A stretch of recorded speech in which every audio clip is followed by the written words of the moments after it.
where this game sits, because you've been in positions where you've had huge games where the expectation, the build-up is big, but it's different. You're here now that there is no Gareth Bale. There's been a transition of younger players coming through who are proving themselves. Where do you think Wales are in comparison with previous experiences that are similar to this? It's a tough question, but it's different times, I guess.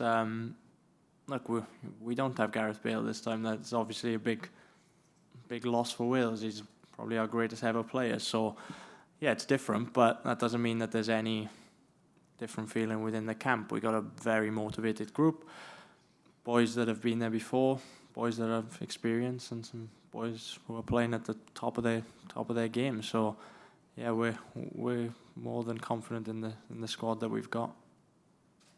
Do you feel with a lot has been said over the last week when the squad was announced and with Rob, the players in the main are playing regularly and they're playing big clubs, big games, they're involved in title races, etc. in the championship as well. Have you had that environment with so many players? What does that bring, the fact you've got so many players? And Ethan, I think Ethan Ampton in a previous question in Welsh you were talking about there, 23, 50th cap, captain of Leeds, the development of these younger players. How much is that helping things? Yeah, it definitely helps. Look, when people are playing regularly, it's beneficial for us. But look, I always look back when we've played some big games for Wales in the past. We've had lots of players not playing at the same time, and sometimes putting on that Welsh shirt brings the best out of players. In terms of Finland, teams, you never quite know what you get until the game kicks off, but they're going to come to a degree to frustrate. How do you make sure the occasion, a packed Cardiff City Stadium, the expectation, probably the favourites tag on Wales, that you are able to break down Finland? How's the analysis gone there? They had a good qualifying campaign.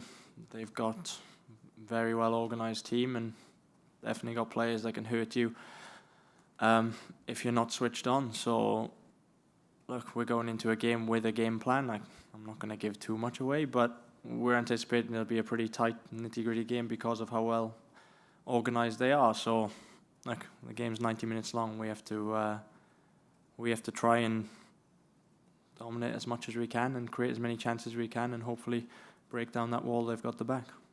Ben, previous matches, you've talked about what being the captain of Wales is when you've led the team out. Aaron's not been available. Aaron is available tomorrow. Rob won't tell us how he's going to use him. But in terms of maybe when you've got the player like Aaron in the team, can you give us a sense of, a lot's been told to us about how he helps off the pitch around of having a player of Aaron's abilities off the pitch, working with you, another senior leader in the team as well?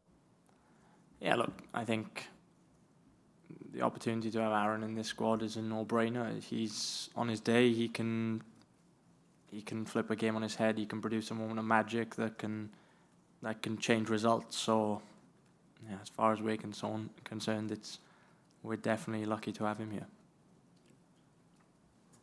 Hi Ben, okay? Yeah, good. Here again. At the start of this campaign, was there any thought in the back of your mind that maybe this run of qualifications wouldn't happen because you lost Gareth Bale, Joe Allen? It's life after those, isn't it? Yeah, it is, but life after those means it's a good opportunity for others to step up, and I think we've seen that in this campaign with some young players coming into the team and players taking on that responsibility of, chipping in with those goals, playing in big games, turning up for us in big moments, and time moves on. There's after we're all done, there'll be more to come then. So, yeah, it's a good opportunity for the young boys this time around. And I've got to ask you, you were there in 2016. That was a mould breaker, wasn't it? That was the game-changing qualification. But if you were to win these next two games, given the circumstances, where would you rank this qualification with the others? It'd be just as good as the others, Rob, to be honest. It's not better in some ways? Better in some ways, of course. But look, we're all here to play for Wales at the end of the day. And whoever puts on that shirt, it doesn't matter if it's Gareth Bale or if it's players who've come into this camp like Jordan James. We're here to do a job for our country, and that means trying to qualify for major tournaments. So, yeah, it's still as motivating now as it was that first time to get to these tournaments. Yeah, you still remember that feeling, and I imagine it's starting to come back. You're there, you're on the brink again. Yeah, we've been in this situation before where we're in must-win games, and yeah, we are on the brink, yeah. And last one, I wouldn't expect you to try and pick the team for Rob Page, but what can you tell him about how well your clubmate Brennan Johnson is playing? And do you see him developing from when he arrived in the summer?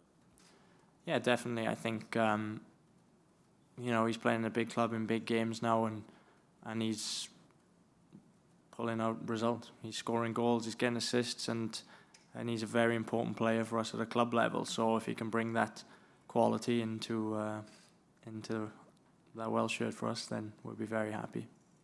All the best, Ben. Thank you. Hiya, Ben. Hiya. Just to pick up on Brennan, how have you seen him grow? Can you explain sort of how you've seen him change at Spurs over the course of this season?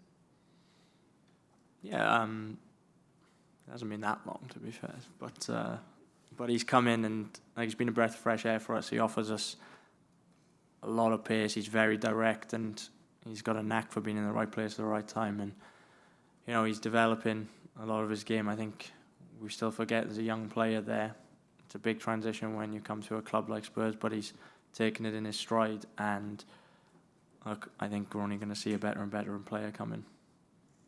And then just how do you pick a three, for example, out of those forwards? Because you can do it a multitude of different ways. I know you're a big tactician, Ben. So yeah, but it's not my job. Fair enough. So I'll leave that answer for the manager to pick that one, man. But how, in terms of, there's a good mixture of players up there, isn't there? Yeah, look, we've got a lot of quality and a lot of competition for places in those positions now. So, like, I'm not envious of having to make that decision. And just picking one of them, Harry Wilson, who's really kind of come to the fore in terms of Fulham and his form in the Premier League. Have you noticed that kind of in and around the Wales camp as well? I think, a lot of the players now are getting recognition at their club level, but it's nothing that we haven't seen from a squad, especially a Welsh squad before. Like, we've all had full belief in Harry Wilson since he's come into this squad, and I think he's shown time and time again for Wales how good he is. So it's great to see when these players are now getting the recognition at club level as well. And then just finally, Joe Roden, your sort of mate at the back there, he was sporting a shiner the other day when we saw him. So he's having a great season at Leeds, and you must be really chuffed to see how he's progressed. Yeah, I'm absolutely delighted for Joe. Look, he's had a couple of tough years where he wasn't playing as much as he wanted, but I haven't seen too much. I've watched a few games that have been on Sky or Leeds, and he seems to be doing brilliantly. When you get a player who's valued like that at the club and someone who's given the opportunity to play over and over, you see the best of him, and I think he's really stood up this season and deserves it. Thank you. We'll be back around 3:15 with Matty Jones and Zach Ashworth from the